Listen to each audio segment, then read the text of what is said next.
Class is now in session. I'm Professor Hockey, and today we're discussing the game 27 of the regular season between the Sharks and the Golden Knights, in which the Sharks have lost 5-4.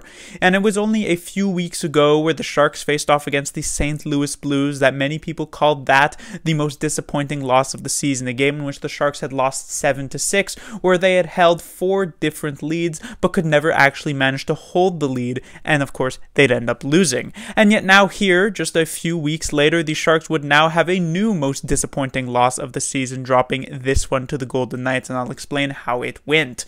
This one started off as did basically every other game against the Golden Knights this season, and that is with a Vegas first goal of the game. Shea Theodore would make it 1-0 Golden Knights, and that would be the score at the end of the first period. However, the second period would see the Sharks fight back extremely well. Not only would they manage to tie this game, but they'd actually manage to get a 2-goal lead coming off of the back of Matt Nieto, Mario Ferraro, and then finally Kevin Labanc to have a 3-1 lead going into the third period. Now, of course, a 2-goal lead is the most dangerous lead in hockey, so I certainly wasn't satisfied and, feeling secure with the 3-1 lead, but even I could not have predicted what ended up occurring in this period. Through the first few minutes, not much would go on until the Sharks would get called for a too many men on the ice penalty.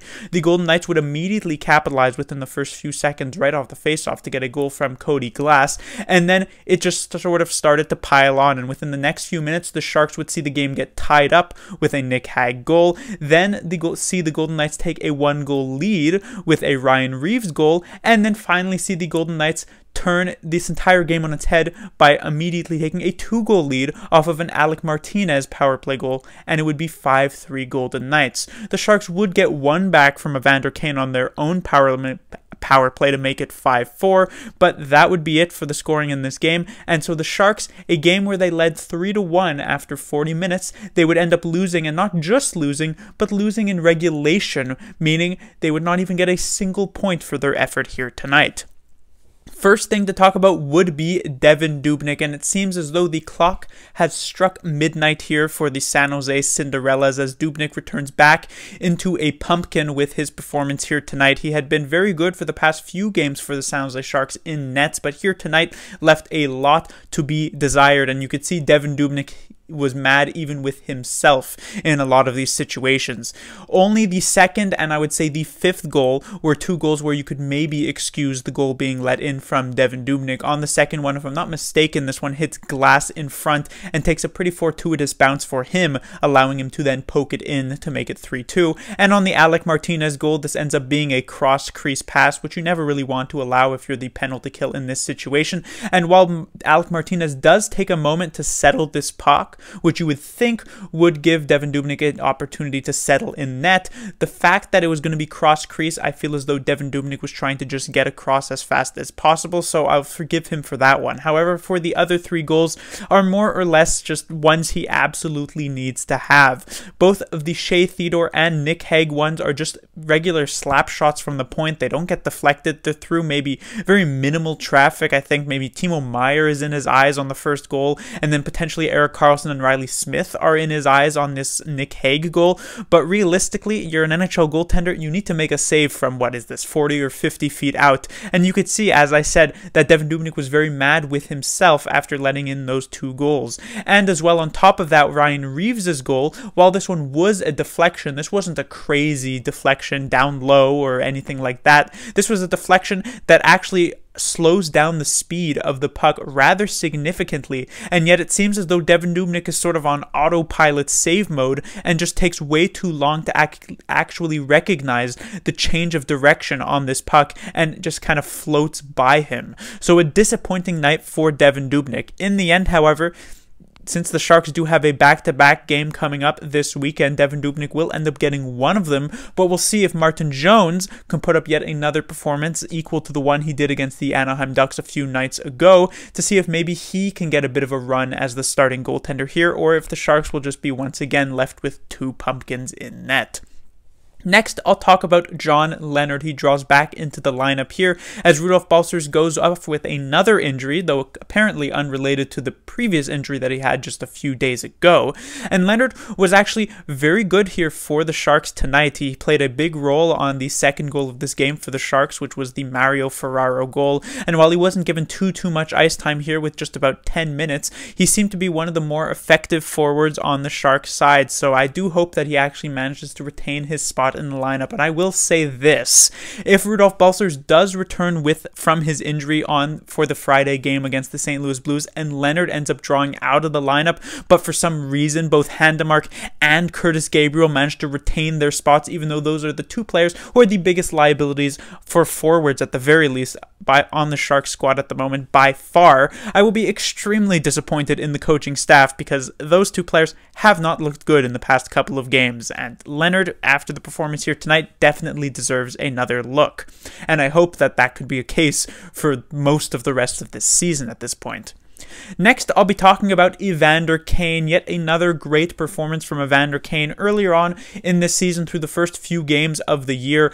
It seemed as though really only Logan Couture was showing up in terms of forwards for the San Jose Sharks, and that would be something that would persist through the end of the season. But Evander Kane has really shown up in the past, dozen plus games at this point, and he's really looking close to, if not like an elite forward here for the San Jose Sharks. With 3 points tonight, he is right below the point per game mark at the moment, if I'm not mistaken. 26 points in 27 games at this point, and he's just basically doing it all for the San Jose Sharks. He's been super effective at 5-on-5 here on the first line with Logan Couture and Kevin Labanc. I actually find it kind of comical that when Rudolf Balcers actually returned from his injury in the previous game against the Golden Knights, it seemed as though the Balcers, Hurdle, Meyer line was treated as the first line, when in reality it is the Kane, Couture, Labanc line, because they have just been so much better than every other line for the San Jose Sharks, and Kane is a huge part of the reason why. He's been effective on the power play, as he showed once again with his power play goal here tonight, and he's even been quite effective on the penalty kill. I mean, Evander Kane actually ended up with 24 minutes of ice time here tonight, and you could say that maybe is too much, but it just goes to show how much they're really leaning on him to be a driving force for this team. It actually ends up only being 30 seconds less than what Brent Burns had, who had the most ice time for the Sharks in tonight's game. It should also be pointed out, when you take a look at, let's say, another, winger who was supposed to be a top 6 winger for the San Jose Sharks this season, which is, of course, Timo Meier. Kane had almost 11 minutes more than what Meier had here tonight. If you had asked me 2 seasons ago which player who I thought was better, Meier or Kane, it would have been a very difficult decision to make, and I may have been leaning more towards Timo Meier because he seemed to be a bit more disciplined and maybe seemed to have a bit more things going for him. But at this point of this season, the easiest answer I could possibly give is, of course, Evander Kane. And while I do think Timo Meier should probably be getting a bit more than 13.5 minutes per night, he definitely deserves to be a good chunk of minutes behind Kane, because Kane has just been that much better than both Timo Meier and really most of the forwards for the Sharks. Besides, only Logan Couture is the only one really rivaling him at this point.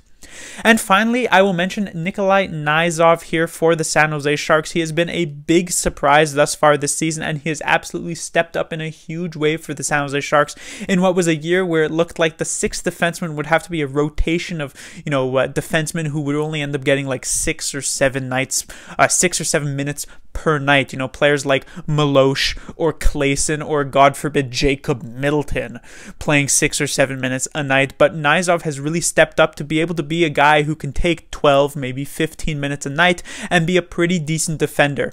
However, Nizov, since the injuries to Erik Karlsson and Radim Shemek, he had really stepped up to be a top 4 defenseman for the San Jose Sharks, and that hasn't really changed in the past few games, even when those 2 players did return from their injury. And I do think it may be time for him to take a bit of a step back in his role. He hasn't been as clean as he was maybe a month ago for the San Jose Sharks, and while I don't think necessarily but either Shemek or Vlasic have been significantly better than him, I do think Shemek in a role with Erik Karlsson in the top 4 and letting Nizov take maybe a couple minutes less per night playing on a defensive pairing with Marc-Edouard Vlasic might suit the Sharks a bit better. But then again, it seems as though these defensive pairings for the San Jose Sharks have been locked in for a lot of nights in a row, so we'll see if a change actually ends up coming out of that. But that will do it for this review. The Sharks will be back in action on Friday as they'll take on the St. Louis Blues, another back-to-back here, and it will be their final 2 games against the St. Louis Blues this season, and these are going to be 2 very, very pivotal games in the Sharks' schedule. Currently, it seems as though the Golden Knights, the Colorado Avalanche, and the Minnesota Wild have the top 3 spots in this division locked down, and really the only team who the Sharks could possibly end up chasing down for the final playoff spot would be the St. Louis Blues, who currently are in 4th place in this division. The Blues lost tonight, which is definitely going to be helpful for the Sharks after their disappointing loss here tonight. But if the Sharks end up claiming, only a couple of points or even just 0 points in the upcoming back-to-back, maybe the Sharks can kiss their playoff hopes this season goodbye. Class dismissed.